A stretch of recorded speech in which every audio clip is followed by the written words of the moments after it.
แต่ยังบ่ทันมีบ่แบบหนุ่มไทยแบบเสนอแบบคบกับไม้บ่ปิดใจกับไม้บ่อันที่พร้อมดูแลและซัพพอร์ตตัวน้องในทุกๆเดือนนี่มีบ่คนเสนอมาแบบนี้อันนี้บอกยังบ่เห็นมีเลย ยังบ่มีบ่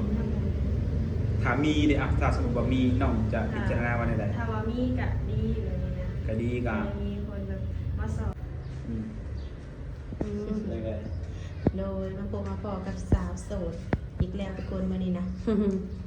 คุณเจ้าผู้งามเลยมื้อนี้งานคือเก่าบ่หรือว่างานเก่าก่อนอื่นสบายดีกันน้องละสบายดี โดยสบายดีเนาะสบายดีทั้งน้องน้ำยาเนาะแม่นหุ่นหน่อยเป็นตะแพงแห้งทุกคนมื้อนี้ถือว่าแต่ดนเราบ่ได้มาหาเพิ่นเนาะบ่ได้ถ่ายคลิปทันทีนะแต่รู้สึกว่าบรรยากาศร้อนแฮงเป็นได้น้องละอยู่ดีมีแห้งอยู่บ่กะโอเคอยู่แต่โอ้ยใส่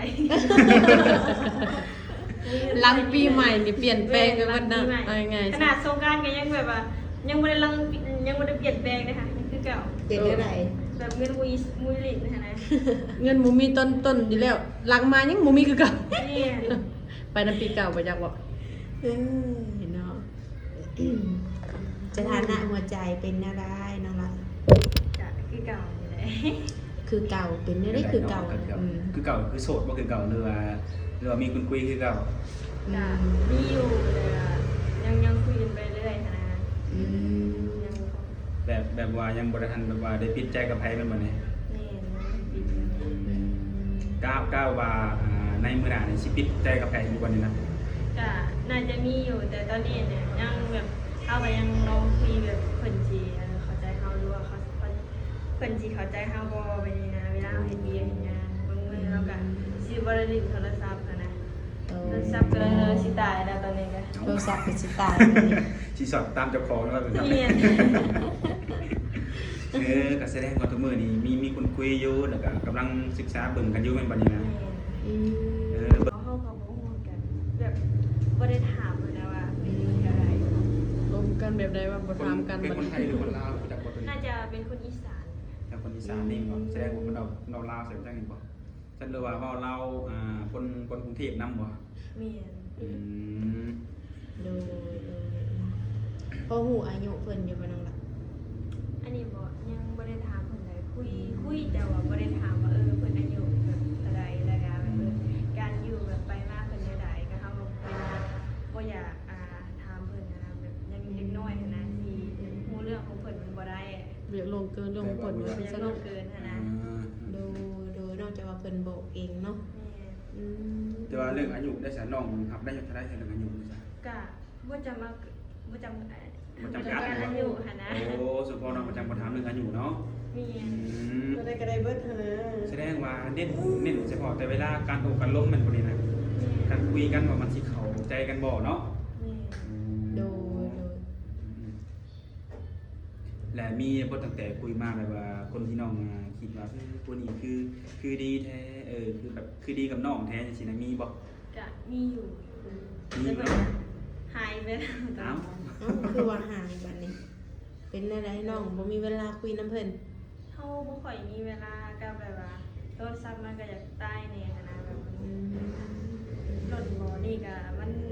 ตายแล้วมันยังบ่ได้เปลี่ยนเลยแต่มันดิ่นบ่สะดวกคือแต่เก่าแบบมันมาจากผสมผสานกันแล้วเนาะ1มาเจ้าของเองก็บ่ค่อยมีเวลา2มาโทรศัพท์ก็บ่ดีกับที่ขันลิ้นแน่นอนว่าเนาะนี่โทรศัพท์บ่ดีแล้วเฮาก็บ่อยากแบบบ่อยากจับเลยหั่นนะถ้าว่าโทรศัพท์ดีเฮาก็มีเวลาตอบปกติก็อยู่นี่มันก็มีเวลาหลายกับแบบว่าแต่มันค่าอยู่แต่โทรศัพท์นะเฮาลิ้นหลายแล้วมันฮ้อนแล้วมันสิแบบเลอะๆไปเลยเฮ็ดให้อารมณ์เสียได้ตัวนี้เนาะก็เลยสู้แบบบ่จับดีกว่าแม่นบ่มีแต่คันว่าเพิ่นโทรมาบอกเฮาขับได้เฮาคุยได้ถ้าลิ้นแบบเสร็จนะว่าเสร็จได้อยู่แต่ว่ามันสิเลยหั่นนะโทรศัพท์มันแบบแตกนะจิ้มตัวนึงไปตัวนึงมันเห็นให้เฮารำคาญเนาะแนวนี้ครับคือสิครับก็เข้าใจในความรู้สึกตัวนี้อยู่ก็เคยเจอมาอยู่เรื่องโทรศัพท์เนาะทำมันลิ้นยากหน่อยเฮาก็บ่อยากลิ้นบ่อยากจับบ่อยากวายมันพุ่นแหละสมมติว่าทาง FC เอื้อยนี่น้องล่ะเพิ่นนี่อยากทำความรู้จักกับน้องนี่ยังมีสิทธิ์อยู่บ่ได้แบบทักมาแบบอารมณ์ได้เล คือสิได้อยู่เพราะว่าถ้านอกประเด็นก็ยังบ่ทันแบบว่ามีเจ้าของแบบเป็นต้นเนาะ นี่ ก็จะอยู่ในระหว่างศึกษาเหมือนกันอยู่ โดย แต่บ่แน่คนมาก่อนหรือมาหลังก็มันอยู่ที่ว่าการกระทำเนาะ โดย โดยได้เห็นหน้าเห็นตาเพิ่นอยู่บ่เนาะ กะบางคนก็เห็นบางคนก็บ่เห็นนะ สำหรับคนที่ได้เห็นหน้าตานี่คุณน้องสำหรับน้องโอเคอยู่บ่ กะโอเคอยู่เลยนะเท่ากับคุยได้อยู่นะไปกันได้ โดย แต่ถ้าเกิดว่าถ้าเกิดก็มีหนุ่มบางคนก็สงสัยก็อย่างหนุ่มเนาะว่าต้องเฮ็ดวิธีใดเนาะต้องเฮ็ดแบบใดจังสิเอาชนะใจน้องลำอยากจังซี่นะจังสิได้มาเป็นสู่เป็นแฟนน้องลำอยากจังซี่นะ อ๋อกะนั่นแหละ ใจกะอยากจะให้เปิดอีกอย่างกับเขาเลยเผื่อแบบอยากให้คุยกับเพื่อนคนเดียวกะแบบทักมาส่วนตัวไปนี่นะแบบเป็นมาคุยก่อนเลยนะ คือน้องสิบอกเป็นการส่วนตัวเองแม่นบ่ โดย ก็คือสิบอกในคลิปเปิดมันคือสิมีหลายคนที่สนอเฮ็ดให้เฮ็ดบ่บ่นานก็เฮ็ดคือเฮ็ดเอ้าคนที่ลำบากใจคือน้องแม่นบัดนี้เนาะจะสิเลือกใครจักสิเอาไปเฮ็ดอันเดียวกันหมดบัดนี้ตามนั้นทุกคนเนาะสำหรับผู้ใดที่อยากฮู้ว่าน้องน้ำยาดนี่มักคนแบบใดเนาะสิเอาชนะจะน้องแบบใดทักน้องมาเป็นการส่วนตัวได้ หมูมี โดยโสดก็คือสิฮู้เนาะบัดนี้เนาะได้ถ้าแบบว่า FC เนาะบางคนหรือว่าเห็นแล้วอยากมาหาน้องอันนี้นะสะดวกให้มาอยู่ว่าซั่นนี่นะ ได้มาหาได้ยังมาหาอยู่ในห้างจะมาได้ยินดีต้อนรับบ างคนก็อยากเห็นตัวจริง มีตัวปลอมอยู่บ่น้องอ่ะแบบมีตัวจริง มีแต่ตัวจริงเลย อย่าได้มีตัวปลอมเพิ่มแบบนี้นะ โดย ก็คือว่าจังได๋เฮ็ดงานอยู่ก็ยังบ่ทันมีเงินเก็บบ่แบบ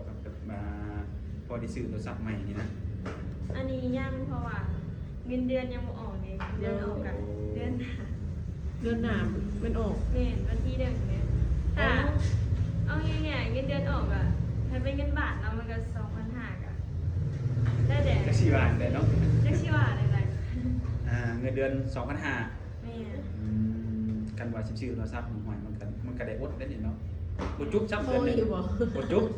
เนาะ มันมาจุ๊บซ้ำพาไปเรื่อยๆไปนี่นะ แม่นบ่เฮาปัดสมมุติว่าสิเก็บไว้มันก็ต้องมีการใช้จ่ายหยังแน่เนาะคนเฮาแต่ละมื้อต้องได้กินนั่นกินนี่ ต้องมีกินต้องมีใช้เนาะ เอาง่ายๆเงินเดือนออกเมื่อกี้นี่ก็คือเท่ากับมันแปลงโทรศัพท์หน้าจอมันแบบว่าเรียกว่า มันสัมผัสยากบ่ เมนมันสัมผัสอย่างง่ายๆจอเสื่อมนะก็เปลี่ย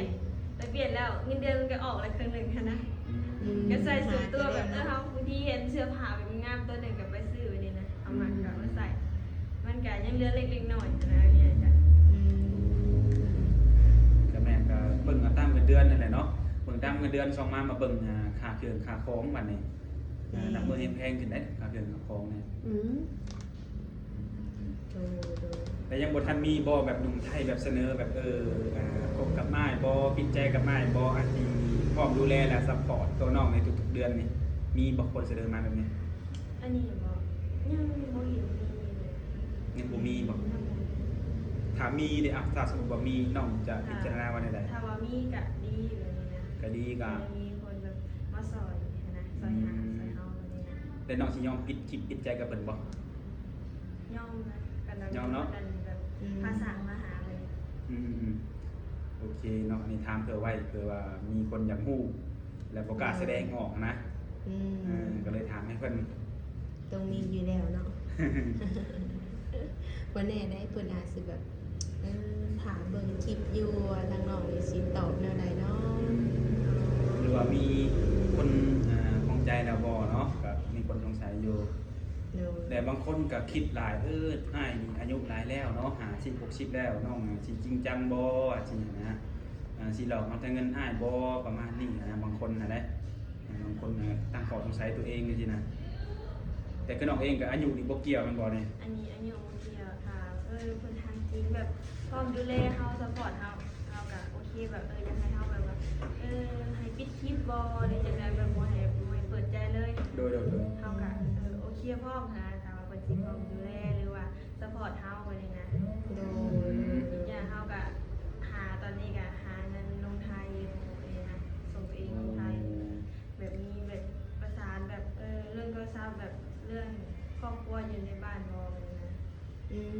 คือน้องนี่หาเงินลงไทยอยู่มีบัตรเด้ มีบ้านแล้วเฮ็ด MU แล้ว โอ้ ขาดแต่เงินค่ารถจ้างนี่มันบ่แม่นบ่ นี่เลยก็สิ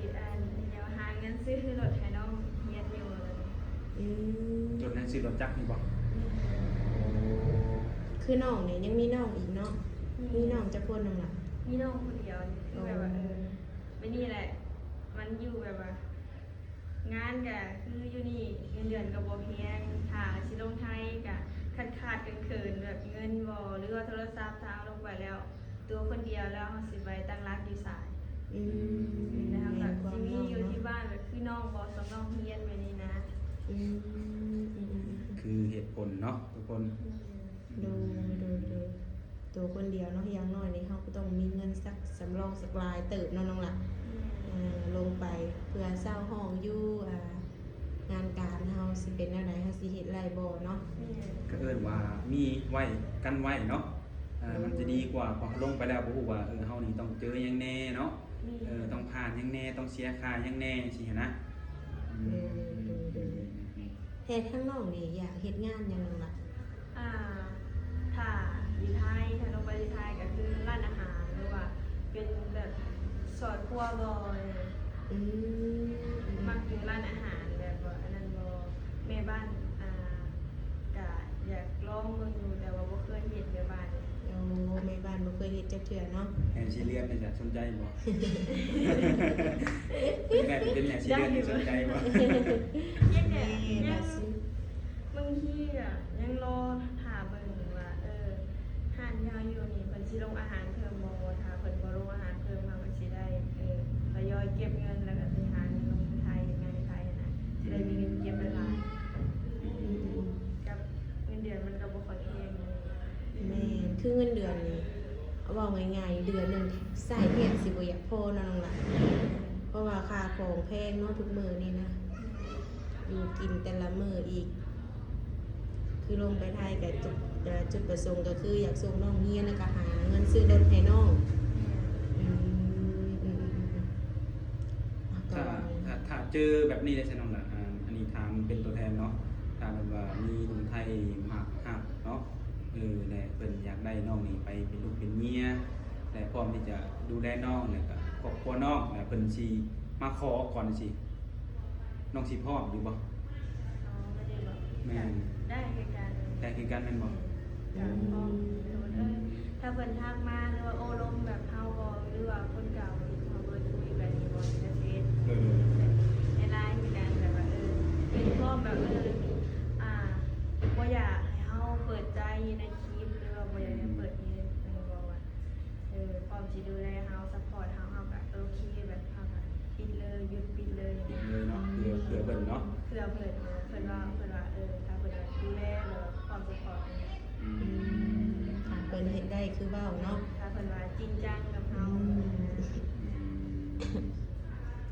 ดูนะอันนี้เป็นสื่อกลางให้เนาะสำหรับหนุ่มที่จ้องมองน้องอยู่หรือว่าอยากเป็นไปสู่เป็นแฟนกับน้องเพิ่นเนาะน้องเพิ่นก็ยินดีตอบรับว่าซั่นซะถ้าเฮ็ดได้ว่าซั่นซะเนาะแม่นตามคือเฮานี่เป็นผู้หญิงตัวน้อยๆเนาะหาเงินเดือนตนเองมื้อนี้เฮาก็อยากมีผู้ชายที่เข้ามาก็ดูแลเฮาเนาะ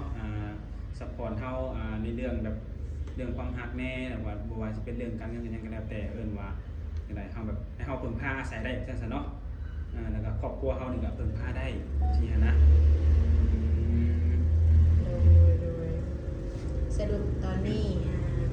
มีคนคุยอยู่เนาะแต่ยังบ่ถึงผ่านว่าเป็นสู่เป็นแฟนนะน้องล่ะหนุ่มๆคนใดที่ว่าอยากทำความรู้จักก็ยังมีสิทธิ์อยู่เนาะ เปิดโอกาส ถึง ให้ หนุ่มๆมาแล้วทุกคนเลย เปิดโอกาสให้นมโสดแล้วเปิดโอกาสให้ตัวเองพร้อมบางทีคนที่เขามาทำรังอาจจะดีกว่าคนที่เขามาก่อนก็มีอันนี้เฮาก็จังได๋บ่สามารถว่าสิฮู้ได้ว่าใครเป็นไผเนาะว่าใครสิดีหรือบ่ดีเนาะ โดย อย่างเช่นแบบค่าชิ้นสอดน้องนี่พวกหูอยู่ว่าเท่าไหร่น้องล่ะ ถ้าอยู่แล้วมันก็ชีมีมันชีบ่หลายเลยแบบฉันเป็นเงินไทยก็น่าจะแสนหนึ่งหรือ200,000วันนี้กับค่ำเท่านั้น อืม มีเท่านี้มันบ่ มีแต่มีการว่าอยู่บ้านทำมันก็ชีบ่หลายขนาดนั้นแต่อันนี้เป็นคนละประเทศ โอ้เอิ้นแบบว่าถ้าว่าเป็นหนุ่มไทยเนาะหนุ่มบางไทยหมักหักยังมาแต่งมาขอเนาะก็สิประมาณนี้แม่นบ่ ประมาณแสนหรือ200,000เนาะทองเลยสนุกละประมาณจักบาท 2-3 บาทเลย 2-3 บาท แม่ถ้าเฮาหักเพิ่นเฮาก็สิเอาบ่หลาย การแสดงก็ยังบ่คงที่นี่เนาะ ถ้าแสดงว่าถ้าน้องนี่เจอผู้ชายคนนี้คือดีคือถูกสเปคคือเฮ็ดให้น้องนี่มีความสุขแล้วก็กินข้าวบ่แซ่บน้องมารับเป็นได้ก็คิดฮอดน้องหวายว่าเรื่องค่าดองการสอนได้ก็จาก10มันก็สิลดหย่อนลงมาได้บัดนี้เนาะเออ เอาใหญ่ค่ะเฮาว่าหากันกะปัญหาว่าเฮาก็เอิ้นเอามาสุขพอกวนฐานะอันใหญ่กะถ้าเอิ้นหลายเฮาก็ใหญ่คนที่เฮามักหันนะ เพิ่นสู่บ่ไหวมันสิไปจากเฮาได้บัดนี้ เพิ่นบ่มีเฮาแบบบ่มีถ้าเพิ่นมีเฮาบ่มีได้แบบ อืม โดย เฮาคิดแบบเฮาถ้าเฮาเข้ามาพอเฮาแล้วที่เฮาไปอยู่กับเพิ่นแบบนี้นะมันก็ต้องมีแบบแบบไปอยู่กันเพิ่นแล้วแบบนี้นะมันก็มีใจ โดย ไปอยู่ในคนได้แม่นบ่นี่เนาะ ได้ อ่า ไปสร้างครอบครัวน้ำเพิ่นได้เนาะน้องล่ะ คือสิถึงใจหนุ่มไทยหลายคนอยู่ดอกการที่แบบไปอยู่นำเพิ่นได้ประมาณนี้เนาะ โดยก็ถือว่ามื้อนี้ก็บ่มีหยังหลายเนาะก็เป็นสื่อกลาง เป็นสิ่งกลางให้หนุ่มไทยก็สิได้ให้ของใจแล้วก็สิได้หายแบบอยังคิดเองเองเนาะที่ญาติน้องน้ำยานติเรื่องอายุบ่หรือว่าติเรื่องหน้าตาบ่เนาะ โดย น้องน้ำยานเพิ่นบ่ได้ระบุอยู่แล้วตอนนี้เพิ่นเน้นแต่ว่าคนที่เข้ามานี่สิมีความจริงใจซำใดนะฮะตัวน้องเพิ่นซำใดเนาะก็สิดูแลน้องเพิ่นได้บ่หรือว่าพร้อมที่จะสร้างสาไปนำกันบ่เนาะน้องเพิ่นเน้นแต่จุดนี้ทุกคนก็เป็นกำลังใจให้ทั้งน้องน้ำยานแล้วก็ทั้งนมโสดเนาะที่ได้อบรมกันนั่นแหละก็ขอให้สมหวังสมหวังเนาะโดยก็คือสิบ่มีหยังหลายวันนี้ก็สิได้ขอปิดคลิปขอลาก่อนเนาะแล้วก็พบกันในมื้อหน้าเนาะโดยสบายดี สบายดี